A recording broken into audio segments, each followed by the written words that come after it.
was a dark and stormy night on Spooky Hill. The moon hides behind dark, foreboding clouds, and the wind whips the treetops. Somewhere deep in the ancient forest that surrounds Spooky Hill, an animal, maybe a wolf, howls into the night, and the cry is answered almost immediately by another.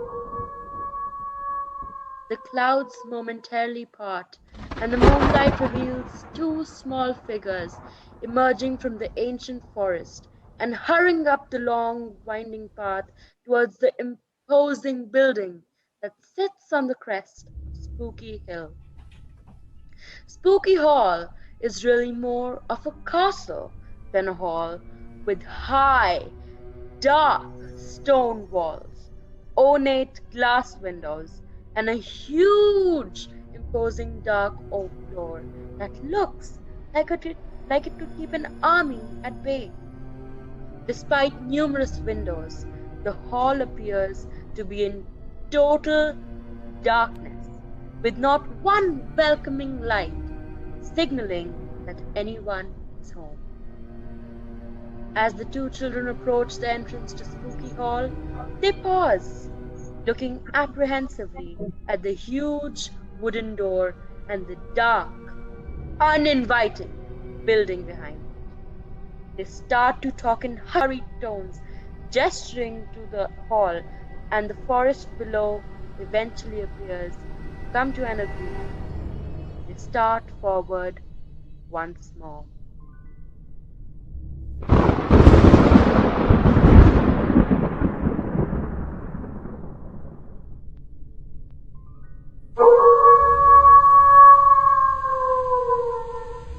There it is again, Jack. I tell you, I think it is a wolf. We have to stop here and see if anyone is in. We really don't have any choice. I know, Mary, but look at this place. Looks like the castle from every spooky TV show I've ever seen. Look, it has a moat, a drawbridge, and even gargoyles. I tell you, this place gives me the creeps, and I think we should continue on the path. Maybe there will be another house or a village or something. Don't be silly, Jack. It is just an old building, and we can see for miles on this hill. There's nowhere else to go. It looks like it is going to rain any second, and don't forget the wolves. I bet there isn't anyone in anyway. Look, there are no lights on. Who would sit in darkness on a night like this? We still need to try. Without our tent, we will get soaked, and who knows what other wild animals might be lurking in the forest. Or monsters. What did he say? Oh, nothing, Mary. You aren't letting your imagination get the better of you again, are you? Just remember the trouble you caused when you were certain that pirates were digging for treasure at the end of the street, that had to spend ages on the phone apologizing to the telephone company. Well, I admit I was wrong about the things that time. But don't you think it is a little fishy?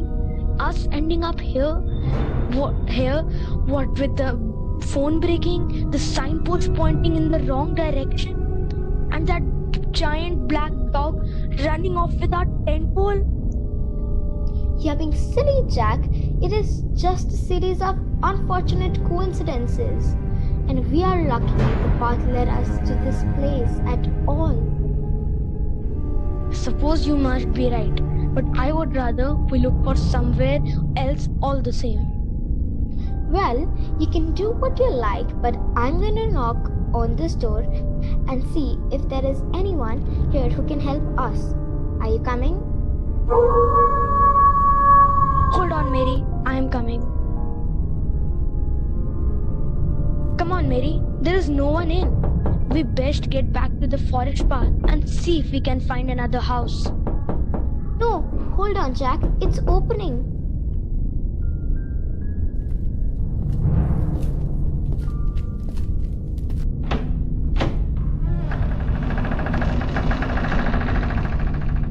Yes? Oh, oh, hello. I'm sorry to bother you, but my brother and I are in a little bit of pickle. Close your mouth, Jack. Yes? We were supposed to be camping in the forest, but the signposts all pointed in different directions. I dropped my phone in a puddle, and a big dog ran away with our tent pole. We were just wondering whether we could use your phone to call mom.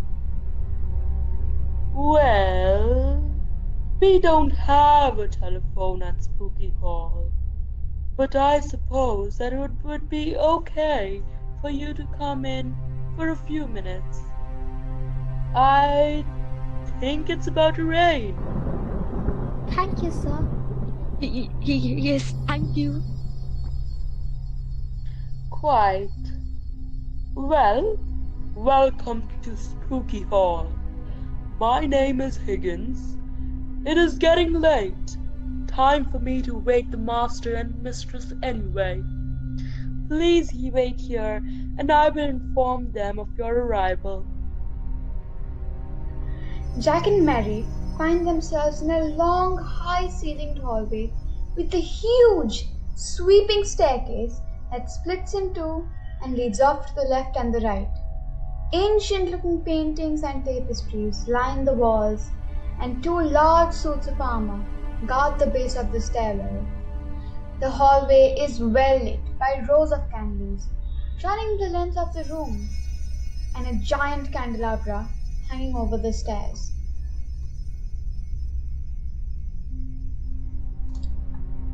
The windows are all covered in thick black curtains that stop all the light from escaping the room and no doubt stopping any daylight just as effectively. Children watched as the huge figure of Higgins slowly ascended the staircase and disappears through a wooden door to the left. Still so sure this was a good idea? You're being silly, Jack. I'm sure there's nothing to be alarmed about. Alarmed? Didn't you hear him? He's going to wake the master and the mistress. It's only 8 o'clock in the evening. Maybe they like to go to bed early. Or maybe they live in a spooky castle, sleep all day, and make sure that the curtains keep out the sunlight. You know what I'm talking about. You're being silly, Jack. There's no such thing as a Welcome, my friend. Welcome, my friends. Welcome to Spooky Hall. I am Count Bondleaf. Higgins tells me that you managed to get lost in the forest and something about a big black dog. Well, no matter. You are here now, and tonight you will be an honored addition to our dining table. We need to get out of here right now. For once, I agree with you, but the door is shut tight. And I don't think we could open it.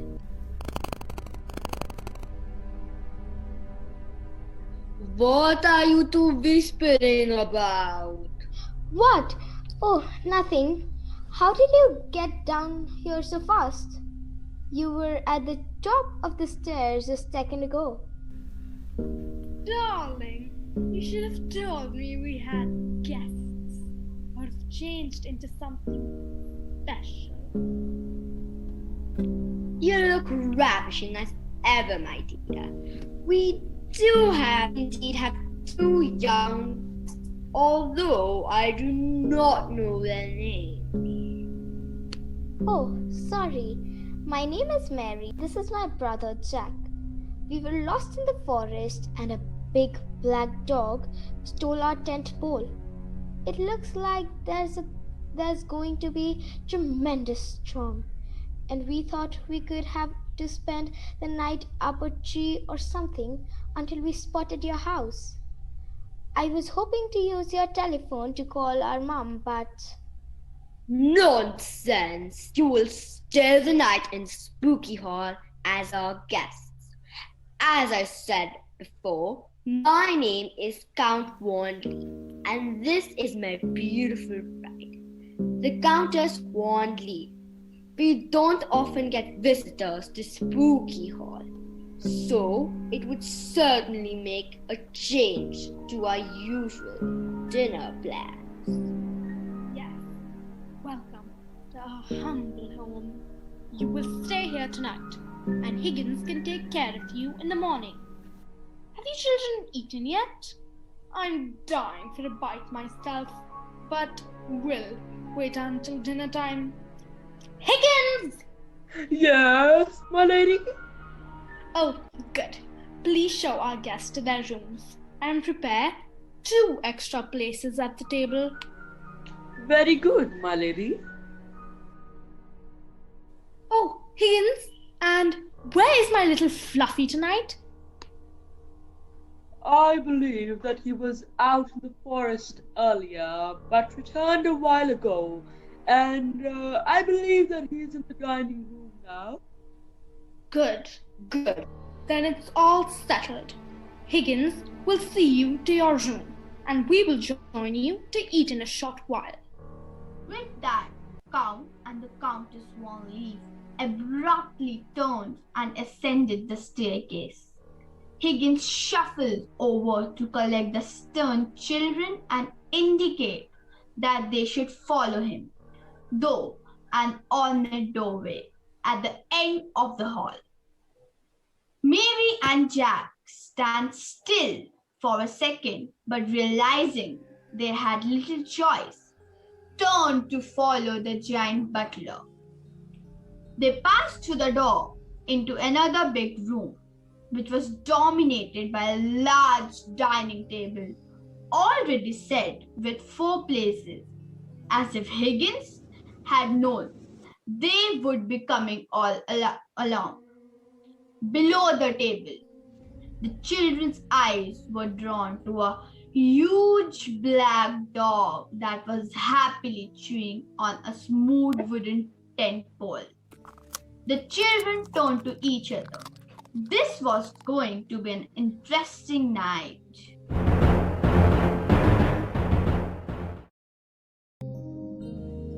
I guess you may be right, Jack. Mary, what we do now? We can't be seated here and expected to eat or be eaten. Shh! Don't be foolish. We need to think. There has to be a way out of this place. They suddenly feel the hot breath of the black dog on their ankles. The massive black dog was at their heels, drooling and looking up at them hungrily. He seemed to be asking questions like, I hope you guys stay for dinner, or that's it? That's all I get to eat tonight? Suddenly, Higgins appears, as if out of the woodwork. So, why don't you follow me upstairs? Your room is ready for you. We feel quite comfortable here. In fact, we are not even hungry anymore. We should get going.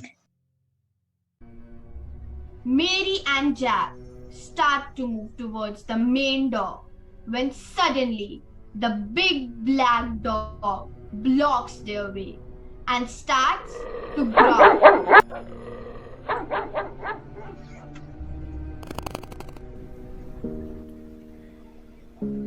Oh, I see. You are as hungry as a dog. Just looking at you is making us more and more ravenous. What do you mean by that? Why should you feel ravenous when you look at us? Because, my dear, the Count gets doubly hungry when he has guests. You can imagine how lonesome this secluded castle can be. It's absolutely deserted, and the spooky hill is the furthest away from the nearest sign of civilization. Like, we can't hear anyone from Spooky Hill. and no one, I repeat, no one can hear the loudest screams from here. Isn't that true, my dear? Oh, yes, of course, not a squeak. So, whenever we have any guests, the Count has a phenomenal appetite by mere excitement. Saying this, the Count and Countess led Jack and Mary towards the dining hall. The two of them followed in a trance, as if they forgot they were on their way out. The big black dog stares at the Count in hope for some treats. Oh, Fluffy, you were one spoiled little. Let Higgins serve the dinner before you expect phones. Do you remember, Genevieve, last time when those bunch of kids were here and Fluffy couldn't wait until... Stop you, my dear. You do forget we have guests. Suddenly, the Count stopped what he was saying and stared at Jack and Mary. Which guests? What happened to them? Are you sure we are not disturbing you? We had no intention to intrude, honestly. We just kind of got disillusioned and lost. We would like to take your leave. Your Majesties. Indeed. In fact, I was telling Mary that it's no big deal to be in a forest after all. It's just the forest. I was wondering why there is this name Spooky Hill. I may have to visit the town tomorrow for some fresh supplies, considering that we may need some more ingredients now that our guests are here. Jack and Mary looked at each other as they tried to understand the implication of the words spoken by the Count and now even Higgins. They were terrified out of their wits. It's actually a very good question. Good question, Jack. Why is this place called Spooky Hill? Maybe because it's spooky, of course, and it's been this way for the past century. In fact, the owners felt that this was quite a befitting name for this place, considering the surroundings and the forests nearby and the eerie atmosphere. Children could not ignore that the place was christened a century ago, and the Count confessed to christening it himself. So, was he really that old? Suddenly, Jack stood up. Thank you for your hospitality, dear Count and Countess. You have been awfully kind. We regret to inform you that we have to say goodbye. You're doing? You will be the end of us. I am sorry, you cannot leave. Yes, obviously you cannot. Nobody has ever left. Leaving in the morning will be the best idea. The forest can be dangerous at this hour, and we don't want you to be harmed. Of course not! We won't want that. We are here to serve all your needs and make you feel comfortable. Oh, look! Fluffy seems upset at the mere idea. The children were glued to the spot, and the three daunting figures surrounded them, while the unnerving and the threatening presence of the dog was hard to ignore. The Count and the Countess exchanged hungry glances, while Higgins continued to smile and display a row of dangerously dark teeth as he petted the black dog. That's it, Jack. This is where it all ends. We are dead meat. If only you would have listened to me, remember? What Mom says, there is always hope when one door shuts another.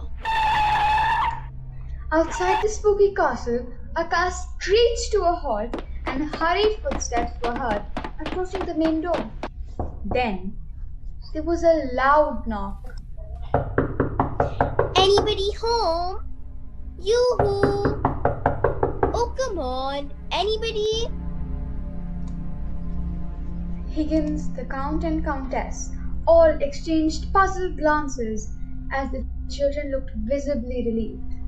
Higgins approached and opened the main door. Yeah? Oh, hello. My name is Doris.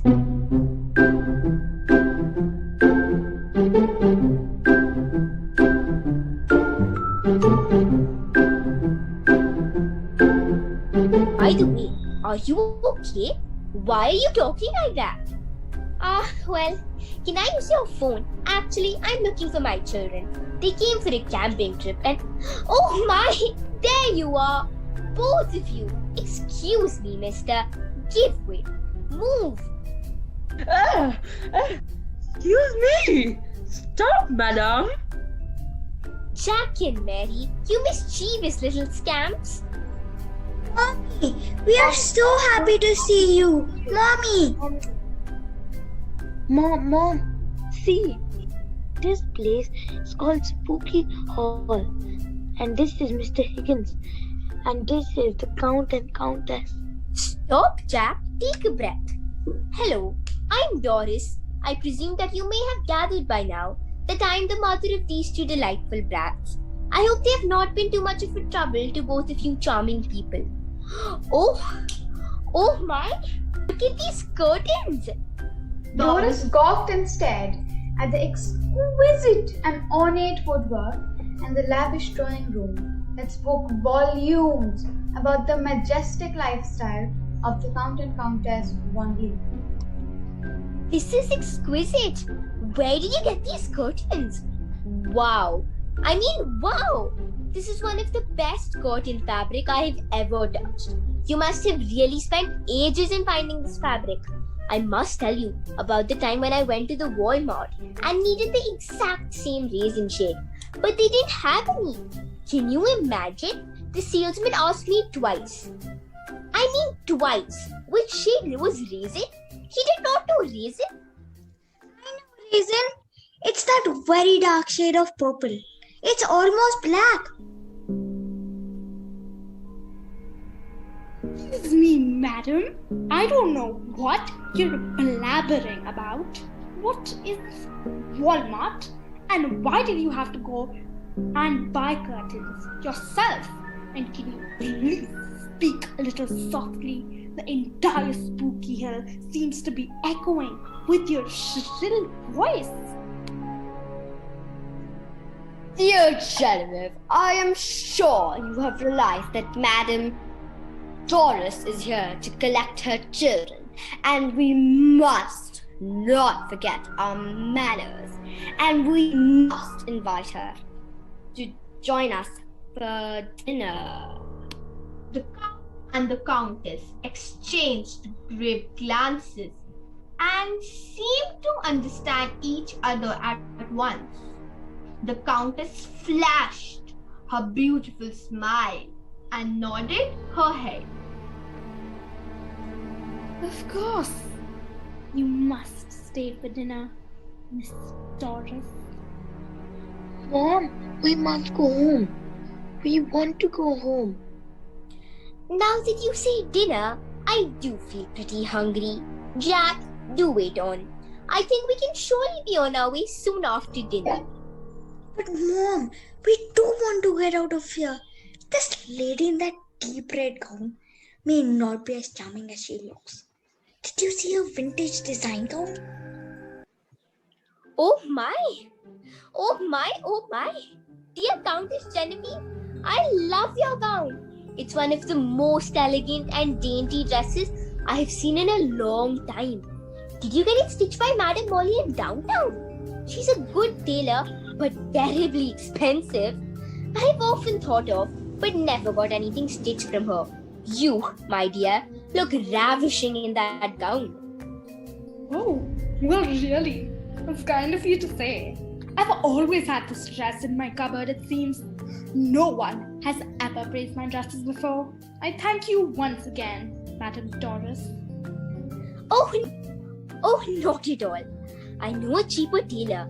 Her name is Miss Edwards, Miss Rose Edwards. She has a good hand with the latest designs as well. I must tell you, what happened to Rose's husband? Dear master, like I said before, that dinner is served and we must proceed. I suppose you have not forgotten that we do follow some nightly rituals. And now that we have guests in Spooky Hall, we may have to do some extra things. Mom, we can't stay here. Everything seems strangely creepy. Really? Why do you say that? For once, the Count said he christened this place 100 years ago. Secondly, he said whoever comes here once never leaves. Is right, Mom. The Countess became strangely agitated. When we mentioned we wanted to leave. Oh, what is the matter? Is everything all right with all of you? We must proceed for dinner. Indeed. Like I said before, I am famished.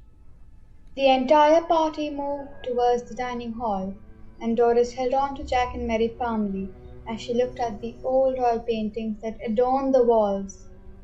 And suddenly, her gaze was fixed on one portrait of a lady, dressed in a gorgeously flamboyant gown, with a generous smile and kind eyes. Who is that, if you don't mind me asking? That face looks strangely familiar. Oh, that is my grandmama. She was the pride of the Warnley family, and for generations we have been missing her presence in our lives. She was different. She was not one of us. I mean that she was my grandmama, but not one of us. Suddenly, Doris's eyes grew wide, and a little of recognition shone on her face. And she looked radiant and scared at the same time. She stared at the beautiful lady in the portrait and knew why she looked so familiar. The expressions on her face resembled the moving shades on a sunset sky, from curiosity to fear to confusion to realization, and finally to determination. It seemed Doris knew exactly what to do now. Mom, what is wrong?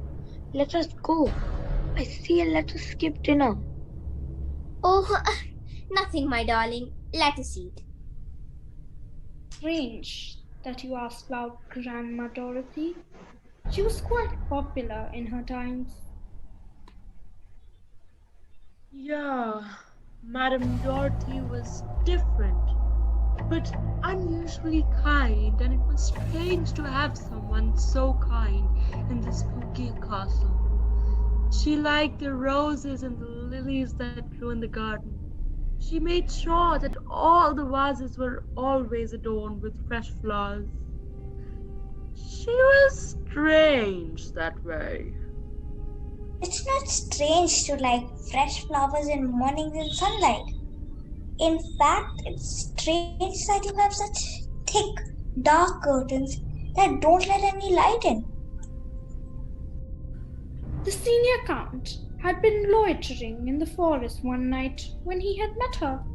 She was clearly lost, and the senior count, fell in love with her the moment he saw her face. Oh, poor Dorothy. How miserable she was initially. Maybe that is why she had a rather short life, just 90 years. Dear Granddad was inconsolable when Dorothy passed away. It took him years to recover. They were very happy together. That is an interesting story. I have heard that there was a lady in our village who went up the spooky hill and never returned. But that was maybe many, many years ago. Yes, I've heard it too. So, let us talk about your dresses, Countess. Do tell me more about them. Oh, yes. Then there is this black gown that my mother gave me. The Countess gone deeply engrossed in the conversation with Doris and spoke about her dresses at length, while the Count and the Higgins exchanged uncomfortable glances, and the children looked confused. Suddenly, Doris sprang from her chair. Oh, the dinner was sumptuous indeed. Now we must take your leave. Ooh, that won't be possible, milady. It's late, and I insist that you should stay for the night, so the master and mistress are assured that the guests are in good hands. Why do you talk like that? That won't be possible. No, I mean, is there a problem with your throat? I know a medicine that will cure in an instant. Mom, stop. What are we going to do? So you just take a spoonful of honey, add a dash of ginger and freshly ground cinnamon, and have it twice daily. And don't forget to wash it down with some warm water. Come, Mary and Jack. It's time we leave. What is wrong? You look so flustered and agitated. Maybe you should stay the night. It is very late and quite unsafe, I must say. Maybe it's not too late, Countess. It's yet not too late. What do you mean? It is indeed wise to stay over. Just like Dorothy, who stayed over for one night and could never return? What do you mean, Madam Doris? What do you know about Dorothy? She can't be... Yes, you guessed it right, Count Warnleaf. She was my grandmother. She ventured into the forest and got lost, and her husband and the little daughter waited for days for her return and searched the entire forest but could never find her. I grew up listening to this story from her daughter, that is my mother. We have a picture of Dorothy in our living room, a tattered and shabby remain of an old photo. But her eyes and her smile have not faded even from that photograph. I will leave this place at once with my children, and I dare you to stop me. Saying this, Doris opened the door of the spooky hall and stepped out with Jack and Mary firmly by her side. The pink Cadillac revved into action as the engine came to the life, and Doris drove off with her children.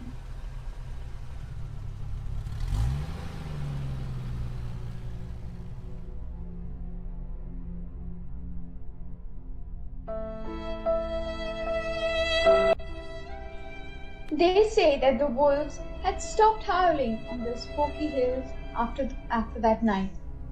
The nights did not seem as dark as before, and the passers-by even saw lights flickering in the spooky hall.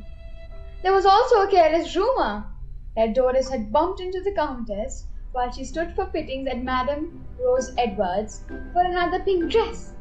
They say that the Countess had smiled at Doris and taken some fashion advice. But whether this is true or it's just a rumor, We will never know.